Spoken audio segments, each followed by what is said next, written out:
I was also delivering Chinese food for a local restaurant. She couldn't find a job, so I ended up paying and doing everything for her because she also had medical problems.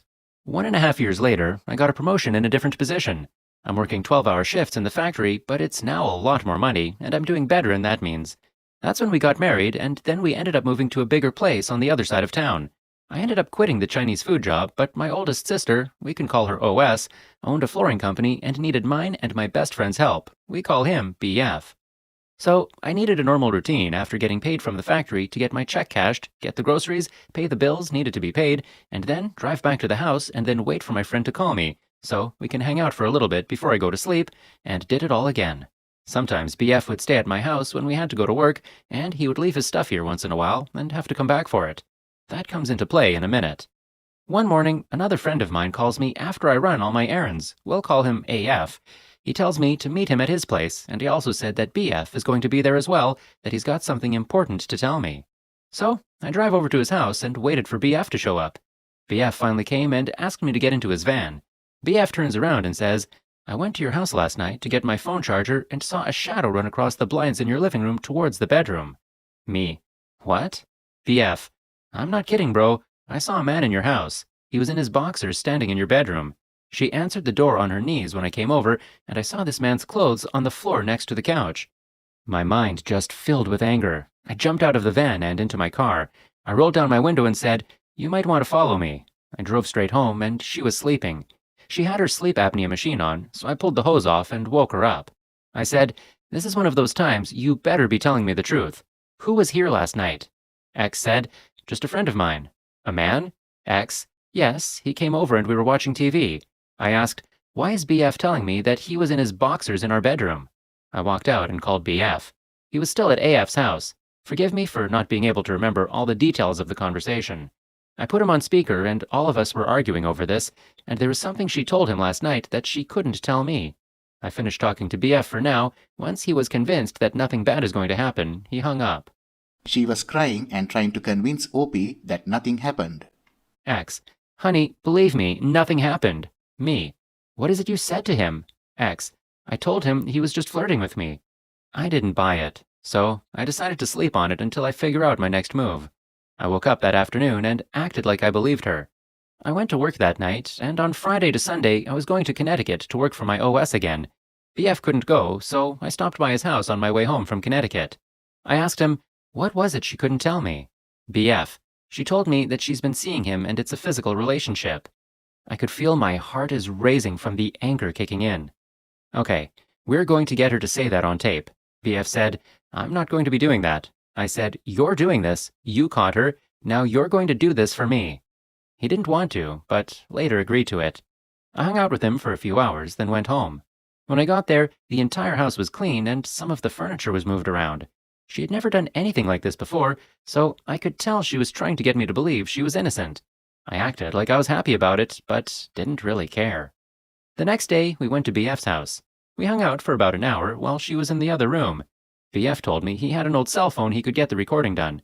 I told her I had to run to the store to get some drinks. I drove to the store and he got her talking about it. After about 10 minutes, I came back. He was in the kitchen holding the phone. I took it to the bathroom and listened to the recording.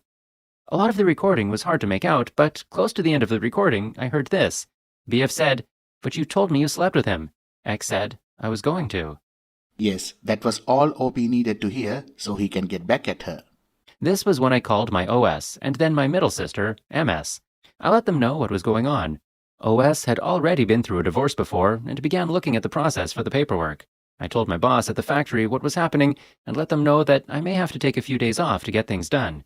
He understood because many people who work night shifts end up going through this situation.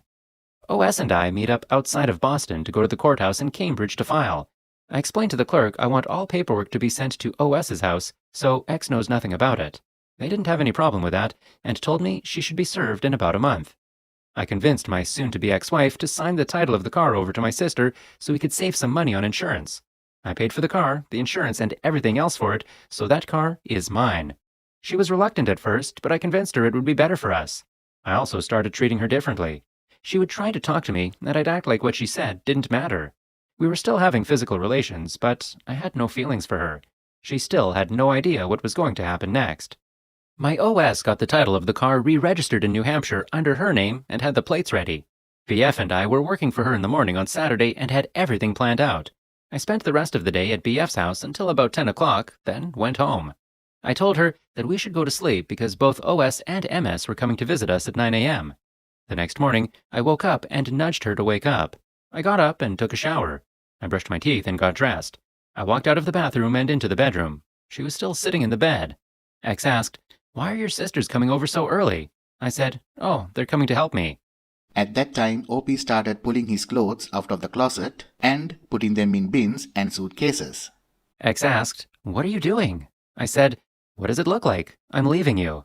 X asked, "What? Why?" Me, "Here's why." I reach in my jacket pocket and pull out the old cell phone and play back the recording for her. She hears the conversation and is shocked. X asked, "What was that?" I said, "You know what that was. You made me a promise and you broke it. Now it's over. I already filed for divorce and they're coming to serve you today." X said, "My mom told me you might do something like that." I said, "Maybe next time you'll listen to her." X said, "So? What about the physical relations we had all this time?" Me, "What about it?" X said, "You used me." I replied, "Oh, just like you used me for the last 4 years." She gets up and grabs the house phone and calls her mother. She starts crying into the phone talking to her. Meanwhile, I pull out my cell phone and start calling the landlord to let him know that I paid 3 months of our 6-month lease and he can go after her for the rest. Then I call the electric company and tell them to shut off the power at the address tomorrow. The cable, gas, and auto insurance were all in her name. Once the car was re-registered in New Hampshire, my sister put it on her insurance and I paid her. I then grabbed the phone from her and explained to her mom that I was done with your daughter. Well, about that time, OP went back into the bedroom and found her wedding band and engagement ring on the dresser. I asked, "You're not keeping your engagement ring?" X said, "Why would I? You're leaving me." Then I said, "Good, I can get a few bucks on it at the pawn shop." Around that time, my sisters arrive with a local police officer. The officer watches as we pack up all my stuff into OS's truck and I switch the plates for my car. We pack both vehicles up while OS and MS get their say in the matter. After we got everything packed in the vehicles, I asked my sisters to take pictures of her and the apartment as evidence to say that I didn't hurt her or wrecked the house. She is that kind of person who would cry wolf for attention. So finally I said, "We have all the photos of you and the apartment, so you can't claim that I hurt you. Oh, and your license plates are in the kitchen, and you can keep the bed because I'm going to get a new one." X asked, "What am I going to do with it?" Then my sister said, "Why don't you give it to your stupid boyfriend?" I laughed and said, "That's a good idea." So I moved out and over to BF's house until I could afford another place of my own, which only took me about 3 months. Well, finally, as for OP, he took it as a lesson not rush into anything unless you are 100% sure it's worth it. Thanks for listening. Hope you enjoyed the story as much as I did recording it for you. So, what do you think of the story? Please let us know your thoughts in the comment section.